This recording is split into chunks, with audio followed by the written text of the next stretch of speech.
কোরআন তেলাওয়াত শুদ্ধ না হলে নামাজ শুদ্ধ হয় না। না জানিয়া নামাজ পড়িলে নামাজের স্বাদ লাগে না। আসুন নিজে কোরআন শিখি, ছেলেমেয়েকে কোরআন শিখাই। আলহামদুলিল্লাহি রাব্বিল আলামিন। আসসালাতু আসসালামু আলাইকা আলা সাইয়্যিদিল মুরসালিন ওয়া আলিহি ওয়া সাহবিহি আজমাইন।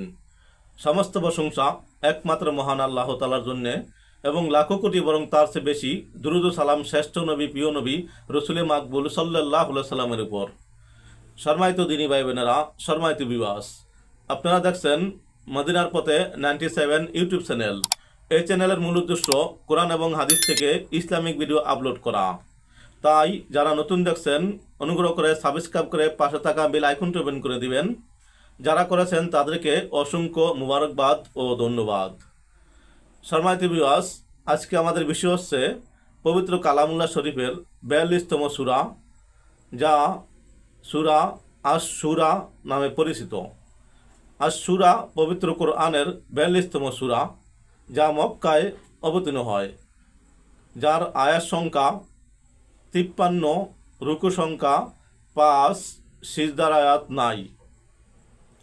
এই সূরার 38 নম্বর আয়াতে সূরা শব্দটি এসেছে। শুরুর দিকে আয়াতগুলোতে মহান আল্লাহ প্রদত্ত বাহিক ও দৈহিক নেয়ামতের বর্ণনা এসেছে। এরপর 5 জন নবী ও রসুলের বর্ণনা এসেছে। রসুল সাল্লাল্লাহু আলাইহি সাল্লাম এর সম্মান ও মহব্বত সব কিছুর চেয়ে বেশি হওয়া আমাদের ঈমানের অঙ্গ ও ভিত্তি। রসুল সাল্লাল্লাহু আলাইহি সাল্লাম এর সাথে যার যত নিকট সম্পর্ক বিদ্যমান, তার সম্মান ও মহব্বত সেই অনুযায়ী হওয়া আবশ্যক। এই বিষয়টি এই সূরায় উল্লেখ করা হয়েছে। এই সূরার আরও অনেক মান মর্যাদা রয়েছে। তাই আসুন আমরা নিয়মিত এই সূরাটি তেলাওয়াত করি, রসুল পাক সাল্লাল্লাহু আলাইহি সাল্লামের দেখানো পথে চলি, দুনিয়া আখিরাতে কামিয়াব হই। ইহা মাসানির অন্তর্ভুক্ত। মাসানি বলা হয় যে সূরাগুলোর আয়াত সংখ্যা